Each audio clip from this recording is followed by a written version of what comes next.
नमस्कार, स्वागत है आप सभी का न्यूज इंडिया में और आपके साथ मैं हूं आयुषी नेगी। किसानों का आंदोलन लगातार बढ़ता जा रहा है। कभी इसे सियासत का नाम दिया जा रहा है तो कभी आंदोलन का, लेकिन आज किसानों की तरफ से चक्का जाम बुलाया गया है। देशव्यापी चक्का जाम है।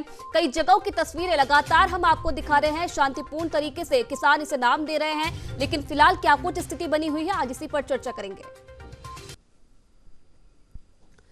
कृषि कानूनों के खिलाफ पिछले 2 महीने से भी ज्यादा समय से किसानों का प्रदर्शन जारी है। गणतंत्र दिवस पर ट्रैक्टर परेड के बाद अब किसान आंदोलन को और धार देने के लिए किसान संगठन 3 घंटे के लिए देशव्यापी चक्का जाम आज कर रहे हैं। कांग्रेस सहित लगभग सभी विपक्षी पार्टियों ने इस चक्का जाम को अपना समर्थन दिया है। हालांकि इसका असर दिल्ली में नहीं हुआ, फिर भी एहतियातन 50,000 सुरक्षा बलों को तैनात किया गया है। इसके अलावा 12 मेट्रो स्टेशन पर अलर्ट भी जारी रखा गया है। वहीं आपको बता दें कि दिल्ली, उत्तर प्रदेश और उत्तराखंड में चक्का जाम नहीं हुआ है, जहां किसान शांतिपूर्ण तरीके से देश के अन्य हिस्सों में 3 घंटे के लिए राष्ट्रीय एवं राज्य राजमार्गों को बाधित करेंगे। हालांकि देशव्यापी चक्का जाम के दौरान एम्बुलेंस और स्कूल बस जैसी आवश्यक सेवाओं को नहीं रोका जा रहा है। चक्का जाम दोपहर 12 बजे से शुरू हो चुका है और 3:01 के लिए वाहनों के हॉर्न बजाकर खत्म किया जाएगा।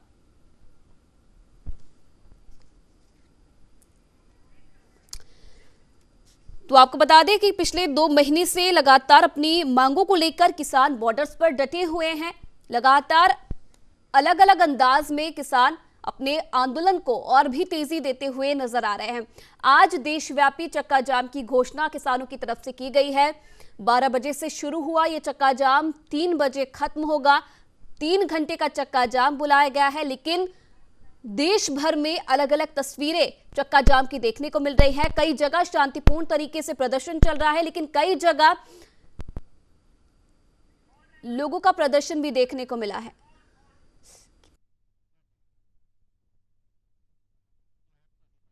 हमारे बेटे समान है, उनको आशीर्वाद नहीं देंगे तो क्या गाली देंगे। जो किसान आंदोलन चल रहा है, एक तो जैसे सिख समुदाय से हटके जाट समुदाय की ओर आ गया है, तो इसमें आपका ये परिवर्तन क्यों हुआ?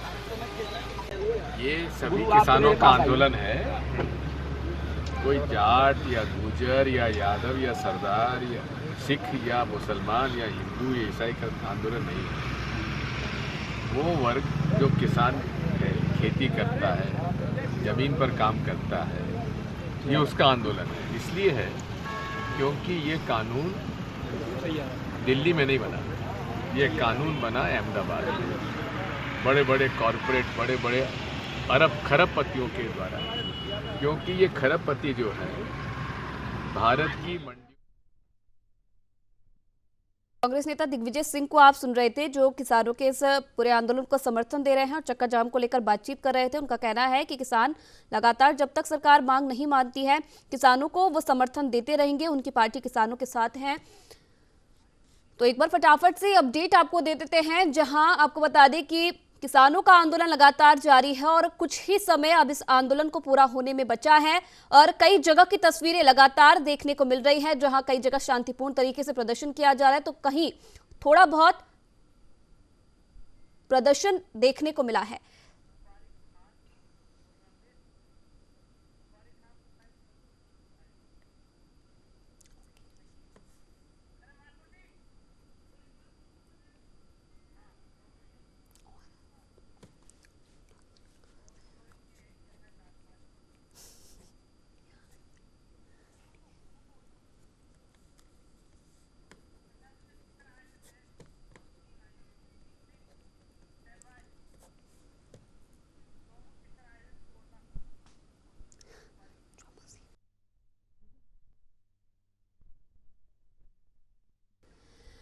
तो चलिए, लगातार न्यूज इंडिया के द्वारा तस्वीरें आपको दिखाई जा रही हैं किस तरीके से पूरे चक्का जाम को किसानों की तरफ से चक्का जाम किया जा रहा है। 2 सहयोगी मेरे साथ हमारे बने हुए हैं, रमेश पुरोहित जी मेरे साथ बने हुए हैं दूदू से, और मुबारक खान हाईवे पर मौजूद हैं जहां किसानों की तरफ से प्रदर्शन किया जा रहा है। पुरोहित जी, आप भी किसी हाईवे पर वहां पर मौजूद हैं, क्या कुछ वहां से तस्वीरें देखने को मिल रही है? कितना असर चक्का जाम का फिलहाल वहां पर नजर आ रहा है?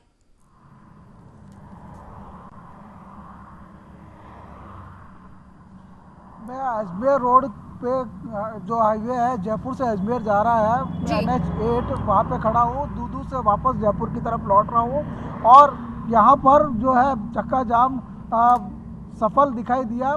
किसान महापंचायत के नेतृत्व में उनके कार्यकर्ताओं ने जो है रोड को जाम किया और ये जो टोल टैक्स आता ठिकरिया वहाँ पर पूरी तरह से बंद रहा और पुलिस प्रशासन ने जो यातायात को है वो वहाँ से बगरू से ट्रांसफ़र किया। लिहाजा जो किसानों का जो चक्का जाम की जो है यहाँ पर पूरी तरह से सफल रहा। और अभी जयपुर की तरफ जब हम वापस लौट रहे हैं तो हमारे साथ में किसान महापंचायत के जो अध्यक्ष है रामपाल जाट जी, इन्हीं से हम जानना चाह रहे हैं कि यह जो किसान आंदोलन है जिसका आपने चक्का जाम की जो बात कही है, 3 घंटे का चक्का जाम था 12 से 3 बजे तक का, किस तरह से देखते हैं जाट साहब कि यह जो आंदोलन शुरू हुआ था आज लगभग 2.5 महीने से ज़्यादा समय से किसान सड़कों पर है और बार बार जो है और 26 जनवरी की घटना के बाद में यह एक अलग रूप लेता जा रहा है, क्या कहना आपका? रमेश पुरोहित साहब, ये आंदोलन 26 नवंबर से शुरू हुआ। 28 नवंबर को राजस्थान से हम कूच कर गए थे दिल्ली के लिए। लगातार इस आंदोलन में ही है और आज का ये जो चक्का जाम का आह्वान था इसमें हमने कहा यह होगा स्वैच्छिक चक्का जाम। जो लोग किसानों के समर्थन में आएंगे वे अपने वाहन खड़ा करेंगे, अपने वाहन बंद रखेंगे, 3 घंटे का विश्राम लेंगे। इस आह्वान के साथ ही हमने सबको, वाहन स्वामियों को, वाहन के संगठनों को, उन सबको अपील की, विनती की कि वे स्वेच्छया किसानों के समर्थन में सरकार की संवेदना जगाने के लिए अपने वाहनों को 3 घंटे के लिए विश्राम दें और चक्का जाम में सहयोग करें, चक्का जाम का समर्थन दें। इसी के लिए आज हमने जयपुर से लेकर दूदू तक का टूर भी रखा है। इसी के लिए सब कार्यकर्ता जुटे हुए हैं। किस तरह से देखते हैं कि यह जो आंदोलन है बहुत लंबा खिंच गया है, सरकार वार्ता के लिए तैयार है, अभी संसद का सत्र भी चल रहा है और सरकार की तरफ से बार बार कहा जा रहा है, कल जो है कृषि मंत्री तोमर साहब ने भी जो है सदन में खुल करके अपनी बात को रखा और यह बताया कि यह किसानों के लिए जो बनाया कानून है वह उनके हितों की रक्षा के लिए है, लेकिन वो इस कानून को वापस नहीं लेने के मूड में और किसान नेता जो है वह इस जो है कानूनों को वापस जब तक नहीं लेंगे तब तक कोई बातचीत और गतिरोध दूर नहीं होगा। क्या कहना है इसके ऊपर आपका? रमेश पुरोहित जी, ये मुद्दा है खेती के कॉर्पोरेटीकरण का। ये कानून खेती के कॉर्पोरेटीकरण के लिए लाए गए हैं। इनमें विदेशी निवेश को आकर्षित करना ये प्रमुख बात है। इससे खेती कॉर्पोरेट के यदि हवाले हो गई तो यहाँ की जो खेती की संस्कृति है वो बचेगी नहीं और इसके अलावा जो खेती में पैदा करने वाला है उसको लाभ कम होगा, उससे ज़्यादा लाभ उनको होगा जो कॉर्पोरेट जगत है, जो कृषि उपजों का व्यापार करेगा। और ये जो कानून है ये वास्तव में इनको कृषि कानून कहना ही गलत है। ये तो कृषि उपजों के व्यापार के लिए कानून है। तो उपजों के व्यापार के लिए जो कानून है, व्यापारियों को सुविधा देने के लिए ये कानून बनाए गए हैं जिनमें किसी भी व्यापारी को कोई टैक्स नहीं देना पड़े, कोई फीस नहीं देनी पड़े, उस पर राज्य के कानून लागू नहीं हो, वह अपनी खरीदी हुई उपज को देश के एक कोने से दूसरे कोने तक ले जा सके। ये सुविधाएं देने के लिए ये कानून लाए गए हैं। इसी ढंग से जो कॉन्ट्रैक्ट फार्मिंग है, समुदाय खेती है, उसमें भी जो कंपनियां खेती करना चाहेंगी, जो बड़े पूंजी खेती करना चाहेंगे, उनको सुविधा दी गई कि भाई बीज उनका होगा, खेती उनके अनुसार की जाएगी और सारी तकनीकी वो देंगे। उसके उपरांत जो खेत में पैदा होगा यदि वह गुणवत्ता में अपूर्ण हुआ, गुणवत्ता योग्य नहीं हुआ तो वो उसको खरीदेंगे नहीं, मना कर देंगे। तो ये सारे कानून केवल और केवल उनके पक्ष में हैं जो बड़े पूंजी वाले कृषि उपजों का व्यापार करना चाहेंगे, जो बड़े पूंजी वाले खेती करना चाहेंगे, उनके लिए कानून बनाएंगे। इसलिए किसान इनको काले कानून कह रहे हैं कि इसमें किसानों के लिए कुछ नहीं है, नाम किसानों का है और भला लेकिन रमेश पुरोहित जी, रामपाल जाट जी से एक सवाल आप जरूर पूछिएगा, क्योंकि चलिए किसानों का आंदोलन तो अपनी जगह है, किसान आंदोलन लगातार कर रहे हैं, लेकिन जिस तरीके की सियासत पूरे इस आंदोलन में देखने को मिल रही है, कल जिस प्रकार का हंगामा राज्यसभा में देखने को मिला, क्या उसके बाद कहीं ना कहीं ये नहीं लगता है कि सियासत के कारण जो तमाम पार्टियां कर रही हैं उनके कारण किसान आंदोलन कहीं ना कहीं अब पीछे छूटता हुआ नजर आ रहा है?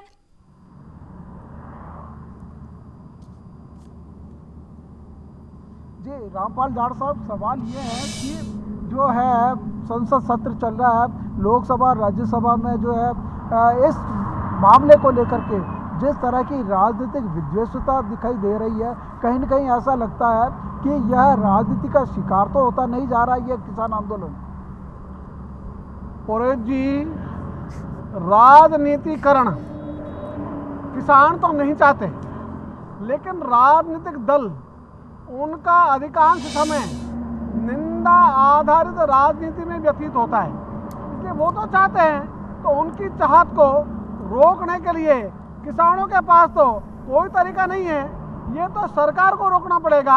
और हम तो ये सोच रहे हैं, यदि सरकार जितना शीघ्र हो सके न्यूनतम समर्थन मूल्य पर खरीद की गारंटी का कानून लेकर आ जाए, जिससे किसानों को उनके द्वारा उत्पादित उपज का कम से कम वह मूल्य जिसे भारत सरकार न्यूनतम कहती है वो तो मिलने का मार्ग प्रशस्त हो, और जो तीनों कानून हैं इनकी वापसी का मार्ग भी सरकार ही तय कर सकती है।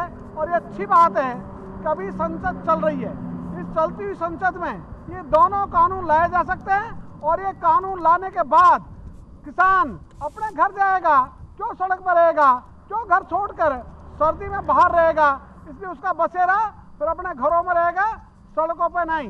इसलिए हम चाहेंगे कि सरकार की संवेदना जगे, सरकार की आत्मा को झकझोरने के लिए ही निरंतर किसान तपस्या कर रहे हैं, हर तपस्या में परीक्षा दे रहे हैं, और हर परीक्षा में खरे उतर रहे हैं, डटे हुए हैं, पीछे नहीं हटे। इसी के लिए किसानों का यह आंदोलन निरंतर पूरे देश में बना हुआ है। जो 26 नवंबर से चालू हुआ उसमें घटोतरी नहीं हुई, हाँ 26 जनवरी जो घटना हुई उसने जरूर उसमें धक्का लगाया, लेकिन उसके बाद फिर ये आंदोलन उसी ढंग से बढ़ता दिखाई दे रहा है। और आज लोग इस आंदोलन में बिना बुलाए आ रहे हैं, पहले तो बुलाने से भी नहीं आते थे, अब तो बिना बुलाए आ रहे हैं। ये इस आंदोलन की ताकत है, इस आंदोलन की शक्ति। पुरोहित जी, एक और सवाल यहाँ पर रामपाल जाट जी से लीजिएगा, क्योंकि देखिए पहले जब शुरुआत किसान आंदोलन की हुई थी, कहीं ना कहीं साफ तौर पर इनकार इस बात से कर दिया गया था कि किसी भी पार्टी को आने नहीं दिया जाएगा, क्योंकि नहीं चाहिए किसी भी पार्टी का समर्थन। चलिए अब लगातार जब अब समर्थन का तमाम पार्टियों का यहाँ पर मिल रहा है, तो क्या ये माना जाए कि अब किसानों की जगह सियासत चमकाने का आंदोलन अब ये रह गया है, क्योंकि अब तमाम पार्टियां आ रही हैं, समर्थन अपने हिसाब से यहाँ पर दिया जा रहा है?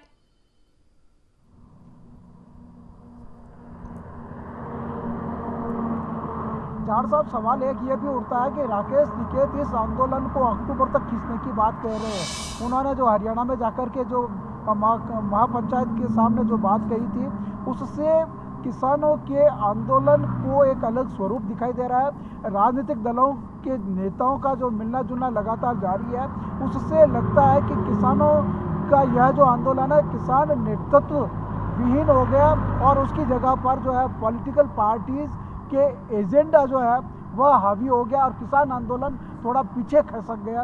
क्या कहना आपका इस पूरे घटनाक्रम को लेकर के?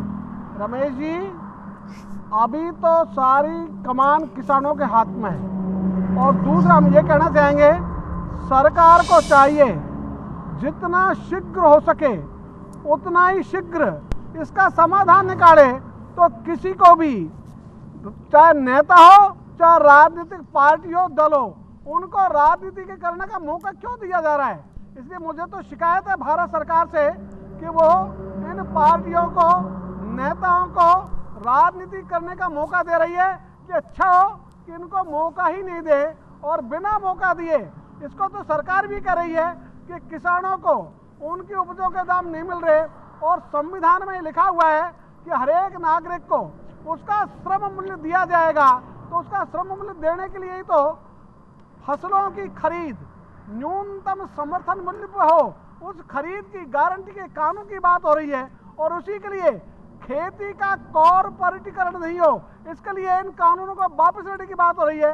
और मुझे ध्यान है रमेश जी, अभी टमाटर का बीज 1 किलो मिलता है 60,000 रुपए का, ये कॉर्पोरेटीकरण का दुष्परिणाम है। बाजरे का बीज 1 किलो खरीदने के लिए किसानों को देना पड़ता है 350 से 550 रुपए, और उसी बाजरे का किसान को प्राप्त होता है 1 किलो के 11 रुपए, 12 रुपए, 13 रुपए। तो बाजरा वही किसान को मिलता है 11-12 और किसान को देना पड़ता है 350 से 550। ये कॉर्पोरेटीकरण जो होता है उसमें इसी ढंग की लूट होती है। जो उत्पादक होता है वह भी लूटता है, जो उपभोक्ता होता है उसकी भी जेब कटती है। तो दोनों को लूट से बचाने के लिए हमने कहा कि भाई खेती कल्चर है। जैसा सरदार वल्लभ भाई पटेल से जब आज़ादी के पहले पूछा इंग्लैंड वालों ने व्हाट इज योर कल्चर, तो तपाक से सरदार वल्लभ भाई पटेल ने उत्तर दिया था माय कल्चर इज एग्रीकल्चर। तो खेती इस देश की संस्कृति है, इसको ध्यान में रखते हुए सरकार को चाहिए कि जितना जल्दी हो इस खेती का स्वरूप संस्कृति का बनाए रहने दे, इसको कॉर्पोरेटीकरण नहीं करे, कॉर्पोरेट जगत का हवाला नहीं करे, इससे यहाँ की जो संस्कृति वो खराब होगी। तो हम तो ये चाहेंगे कि किसान के लाभ के लिए, देश के लाभ के लिए, उपभोक्ता के लाभ के लिए सरकार इन तीनों कानूनों को वापस लेने का मार्ग प्रशस्त करे और संसद में घोषणा करे। संसद में दोनों कानून ले, इससे बढ़िया बात कुछ नहीं हो सकती। फिर किसी भी राजनीतिक नेता को या किसी भी राजनीतिक दल को राजनीति करने का कोई अवसर ही नहीं मिलेगा। तो ये अवसर तो दिया हुआ है भारत सरकार ने। तो हम चाहेंगे कि केंद्र सरकार जल्दी संभले और जो न्याय संगत बात है उस बात को वो स्वीकार करें। लगातार इतनी बातें हो, चलिए बिल्कुल पुरोहित जी आपके पास लौटूंगी। एक बार फटाफट से मुबारक से अपडेट ले लेते हैं, वो भी हमारे साथ लगातार काफी लंबे समय से जुड़े हुए हैं। मुबारक, सुबह से आप चौमू में इस वक्त मौजूद हैं, किसानों का जमावड़ा वहां पर है, पूरा चक्का जाम वहां पर किया जा रहा है। अब कुछ ही समय बचा है आंदोलन को, चक्का जाम को खत्म होने में, माफ कीजिएगा। किस तरीके की हलचल अब वहां पर नजर आ रही है और किस तरीके से तैयारी अब इस पूरे चक्का जाम को खत्म करने की जा रही है?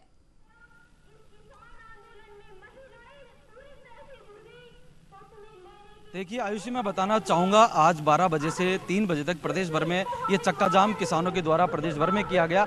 वहीं जहां हम अभी खड़े हैं ये है भरतपुर से बीकानेर जाता हुआ NH11, जहां चोमू के अंदर ये आज हम चोमू के ऊपर अभी खड़े हैं, चोमू हाईवे पर, जहां किसानों की ओर से चक्का जाम किया गया। और इस जो किसानों की ओर से जो चक्का जाम था उसके अंदर देखिए, मैं तस्वीरों में आपको दिखाना चाहूँगा कि जो हाईवे जो चोमू का है, जो मुख्य चौराहा है चोमू का, वहाँ ये महापंचायत किसानों ने अपनी बुलाई है, जिसके अंदर तमाम आसपास के जो किसान नेता हैं और जो किसान परिवारों से हैं वो सभी यहाँ इस महापंचायत में उमड़े हैं। और इसी पर खास बातचीत के लिए देखिए जो स्थानीय संवाददाता है मनोज हमारे साथ है। मैं मनोज से पूछना चाहूँगा, मनोज, किस तरह की आज व्यवस्थाएं रही पुलिस की, प्रशासन की, और आज यहाँ जो भीड़ हुई, क्या किसान इसमें थे या अन्य राजनीतिक जो संगठन इसमें शामिल हुए, किस तरह देखते हैं? बिल्कुल मुबारक बताना चाहूँगा, चोमू शहर के NH52 राधा स्वामी बाग चौराहे पे आज किसानों की महापंचायत जारी है।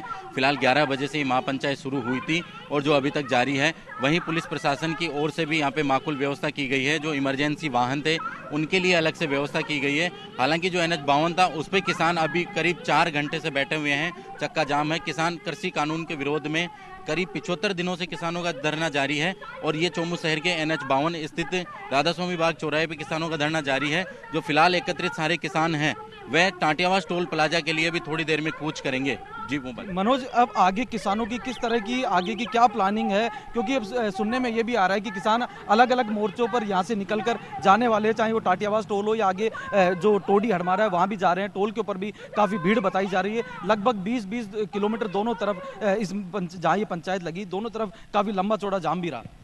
बिल्कुल मुबारक, NH52 पर देखने को मिला है जो जाम की स्थिति तो हालांकि नहीं कह सकते अपन, क्योंकि जो पुलिस प्रशासन ने थी वो माकूल व्यवस्थाएं की है, ट्रैफिक को अलग दूसरे रूट से डाइवर्ट किया है। हालांकि किसान है जो महापंचायत में अभी तक सैकड़ों के किसान शामिल हुए हैं जो अभी टाटियावास टोल प्लाजा की ओर कूच करने वाले हैं। और वहीं जो पूर्व केंद्रीय मंत्री सुभाष महरिया, चोमू पूर्व विधायक भगवान साय सैनी और कांग्रेस प्रोफेशनल अध्यक्ष रुक्मणी कुमारी ने इस महापंचायत को संबोधित किया है। वहीं जो किसानों की मांग है उसके लिए किसान लगातार लड़ने के लिए जारी है। जी मुबारक। जी आयुषी, देखिए कुल मिलाकर देखिए यही कहा जा सकता है, क्योंकि ये जो आंदोलन है, ये किसानों की जो महापंचायत है, लंबे समय से देश भर के अंदर किसान अपनी महापंचायत कर रहे हैं, डेरा दिल्ली के बाहर जमाए बैठे हैं। वहीं आज जो हम चोमू जब कवरेज के लिए यहाँ पहुंचे तो भारी संख्या में किसान यहाँ भीड़ एकत्रित कर रोड के ऊपर जाम लगाया और इस जो महापंचायत के अंदर पूर्व केंद्रीय मंत्री सुभाष महरिया और जो स्थानीय जो पूर्व विधायक हैं वो भी यहाँ पहुंचे और लगातार सभाओं को संबोधित उन्होंने किया और किसानों से अपील करते हुए नजर आए कि वो अपनी मांगों को लेकर डटे रहें और जो केंद्र की सरकार है उसके खिलाफ लड़ाई लड़ते रहें। जी आयुष जी, अब मुबारक, कहीं ना कहीं देखिए अब प्रशासन के लिए भी ये चुनौती बना हुआ है, क्योंकि देखिए 3 घंटे का भले ही किसानों का ये पूरा चक्का जाम रहा हो, लेकिन अब कहीं ना कहीं जब ये चक्का जाम खत्म होगा तो एक बड़ी संख्या में वाहन निकलेंगे, तो उन्हें काबू में करने के लिए किसी प्रकार की कोई अव्यवस्था ना हो, इसके लिए प्रशासन ने फिलहाल क्या कुछ तैयारी की है यातायात को लेकर? जी आयुषी, मैं बताना चाहूँगा, बिल्कुल आपने सही सवाल किया है, क्योंकि जब अब आंदोलन जो 3 से इनके 4 घंटे थे वो लगभग समाप्ति की ओर हैं और वहीं अब प्रशासन की ओर से ये व्यवस्था की गई है कि देखिए मैं सहयोगी से कहना चाहूँगा कि जो ये रास्ता है जहाँ ये पेड़ लगाए पुलिसकर्मी जहाँ खड़े वो एक अन्य विकल्प के तौर पर मार्ग बनाया गया, जिससे कि जो वाहन आ रहे हैं जा रहे हैं वो इस मार्ग से होकर आ रहे जा रहे ताकि भीड़ ना हो। फिलहाल जो अभी स्कूल और कॉलेज की जो छुट्टी का टाइम था उसके चलते एक बार जाम की स्थिति यहाँ बनी, लेकिन जो यहाँ की स्थानीय पुलिस है, ट्रैफिक पुलिस है और जो प्रशासन है उसने मुस्तैदी बरतते हुए उन स्कूल के बच्चों को पहले निकलवाया, उसके बाद जो ये वाहन आ रहे थे उनकी लंबी लंबी कतारों को निकलवाया। अब लगातार अभी तक फिलहाल जो स्थिति है प्रशासन के कंट्रोल में है और अब जैसे ही ये कंट्रोल में आ रही है स्थिति और अब जैसे ही ये स्थिति ठीक हो रही है, धीरे धीरे सड़क पर वाहनों की जो भीड़ देखी जा रही थी वो भी कम हो रही है और अब जब आंदोलन समाप्त हो रहा है तो जो धीरे धीरे वाहन वापस सड़क पर आ रहे हैं, जो रुके हुए वाहन थे, जो व्यवसायिक वाहन थे, निजी वाहन थे, उनको आज कही जा सकती है कुछ ना कुछ छोटी मोटी तकलीफें यहाँ जरूर नजर आई, क्योंकि ये जो आंदोलन है ये मुख्य NH मार्ग पर लगातार चल रहा था पिछले 3-4 घंटों से। तो 3-4 घंटों पर ये एक व्यस्त हाईवे माना जाता है, क्योंकि शहर को एक दूसरे शहर से जोड़ रहा है, बीकानेर को भरतपुर से जोड़ता हुआ ये हाईवे और चोमू के अंदर ये आज पंचायत किसानों की थी, जिससे यातायात काफी प्रभावित भी हुआ आज। जी आयुष। अब मुबारक, अब कुछ ही समय बचा है आंदोलन को खत्म होने में, जो चक्का जाम है उसको खत्म होने में। अब किस प्रकार की तैयारी की जा रही है, किस तरीके से आंदोलन जो माफ की जगह चक्का जाम को अब समाप्त करने की तैयारी किसानों की तरफ से की गई है? जी आयुषी, मैं बताना चाहूँगा कि ये एक पॉइंट था किसानों का, जो राधा सर्किल चोमू का ये सर्किल है जहाँ ये आंदोलन महापंचायत चल रही है। अब उसके बाद जो चोमू का टाटियावास टोल है वहाँ ये किसान यहाँ से वहाँ पहुँच रहे हैं। वहाँ भी कांग्रेस के जो स्थानीय नेता हैं सीताराम अग्रवाल, उनके नेतृत्व में वहाँ कांग्रेस की ओर से धरना, जो किसान महापंचायत है उनको किसानों को समर्थन दिया गया है। उसके आगे टोडी है, टोडी में भी जो जयपुर के एकदम नज़दीकी मानी जाती है, टोडी में भी ये किसानों की महापंचायत है। तो लगातार बात की जा सकती है कि ये जो मार्ग है इसके ऊपर जगह जगह हर 1-2-5 किलोमीटर के बाद किसानों की महापंचायत है। आज इस क्षेत्र के, क्योंकि जयपुर से लगता हुआ जो ये क्षेत्र है किसान बाहुल्य क्षेत्र है, किसानी से यहाँ घर चलता है लोगों का, किसानी से जुड़े हुए लोग हैं, खेती खलियान से जुड़े हुए लोग हैं, वो आज इस महापंचायत में पहुंचे हैं और लगातार छोटे छोटे, हमने जब न्यूज इंडिया की टीम जब यहाँ पहुंच रही थी जो अनेक धरना स्थल यहाँ बनाए गए और जब मेन जो आज का पॉइंट था वो चोमू का राधा सर्किल पॉइंट था। जी आयुषी। चलिए बिल्कुल, पुरोहित जी आप भी बने रहिए, मुबारक आप भी बने रहिए, लगातार अपडेट्स आपसे लेते रहेंगे। तो देखिए कुछ ही समय बचा है चक्का जाम को खत्म होने में, लेकिन किस तरीके की तस्वीरें फिलहाल पूरे देश भर से सामने आई हैं इन 3 घंटों में, इस पर लगातार चर्चा करते रहेंगे। फिलहाल वक्त हो चुका है एक छोटे से ब्रेक का, जल्द हाजिर होंगे, आप देखते रहिए न्यूज़ इंडिया।